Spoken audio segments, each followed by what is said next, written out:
ನಮಸ್ಕಾರ ಸ್ನೇಹಿತರೆ, welcome back to my YouTube channel.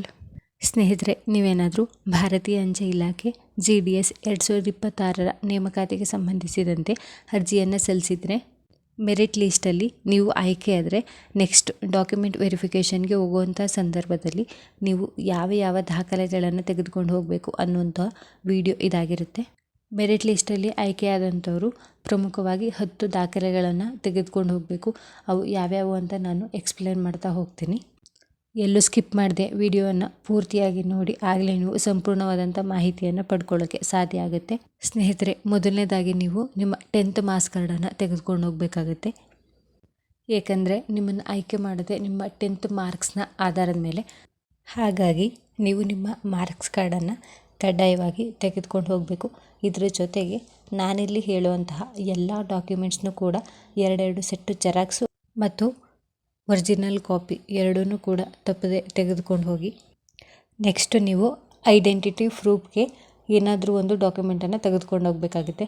Like Aadhaar card, voter ID, PAN card, ಈ ಥರದ್ದು ನೀವು ಯಾವುದಾದ್ರೂ ಒಂದನ್ನು ತೆಗೆದುಕೊಂಡು ಹೋದರೆ ಸಾಕು.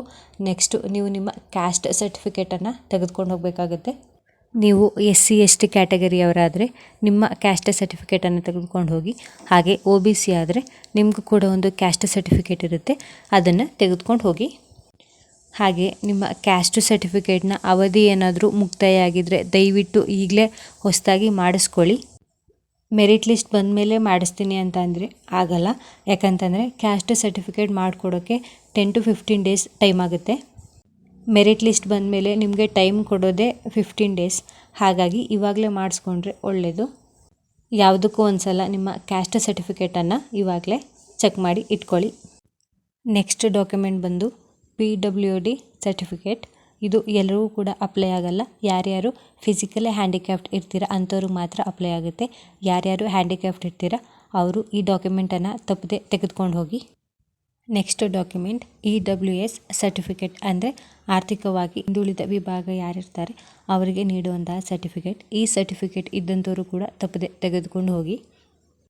ಇನ್ನು 6ನೇ ಸರ್ಟಿಫಿಕೇಟ್ ಬಂದು ಟ್ರಾನ್ಸ್ಜೆಂಡರ್ ಸರ್ಟಿಫಿಕೇಟ್. ಇದನ್ನು ಯಾರ್ಯಾರು ಟ್ರಾನ್ಸ್ಜೆಂಡರ್ಗಳಿರ್ತೀರ ಇವರು ತೆಗೆದುಕೊಂಡು ಹೋಗಬೇಕಾಗುತ್ತೆ. ನೆಕ್ಸ್ಟು ಡೇಟ್ ಆಫ್ ಬರ್ತ್ ಪ್ರೂಫ್ಗೆ ಒಂದು ಸರ್ಟಿಫಿಕೇಟನ್ನು ತೆಗೆದುಕೊಂಡು ಹೋಗಬೇಕಾಗುತ್ತೆ.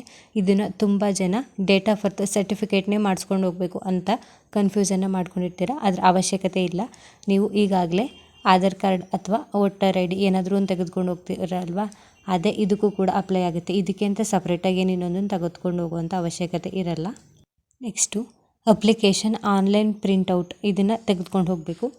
ನೀವೇನಾದರೂ ಸೈಬರ್ ಸೆಂಟರಲ್ಲಿ ಅಪ್ಲಿಕೇಶನನ್ನು ಹಾಕಿದರೆ ಅವರೇ ನಿಮಗೆ ಪ್ರಿಂಟೌಟನ್ನು ಕೊಡ್ತಾರೆ. ಆದರೆ ನೀವೇನಾದರೂ ನಿಮ್ಮ ಮೊಬೈಲ್ ಅಥವಾ ಲ್ಯಾಪ್ಟಾಪಲ್ಲಿ ಅಪ್ಲಿಕೇಶನನ್ನು ಹಾಕಿದರೆ ಇವಾಗಲೇ ಹೋಗಿ ಒಂದು ಪ್ರಿಂಟೌಟನ್ನು ತೆಗೆಸ್ಕೊಂಡು ಇಟ್ಕೊಳ್ಳಿ.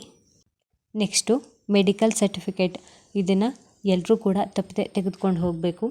ಮೆಡಿಕಲ್ ಸರ್ಟಿಫಿಕೇಟನ್ನು ಹೇಗೆ ಮಾಡಿಸೋದು ಅನ್ನೋದ್ರ ಬಗ್ಗೆ ನಿಮಗೇನಾದರೂ ವಿಡಿಯೋ ಬೇಕು ಅಂತಂದರೆ ಕಮೆಂಟ್ ಮಾಡಿ, ಅದ್ರ ಬಗ್ಗೆನೂ ಕೂಡ ವಿಡಿಯೋ ಮಾಡಿ ಅಪ್ಲೋಡ್ ಮಾಡ್ತೀನಿ. ನೆಕ್ಸ್ಟ್ ಡಾಕ್ಯುಮೆಂಟ್ ಬಂದು ಕಂಪ್ಯೂಟರ್ ಸರ್ಟಿಫಿಕೇಟ್. ಇದು ನಾಟ್ ಮ್ಯಾಂಡಿಟರಿ.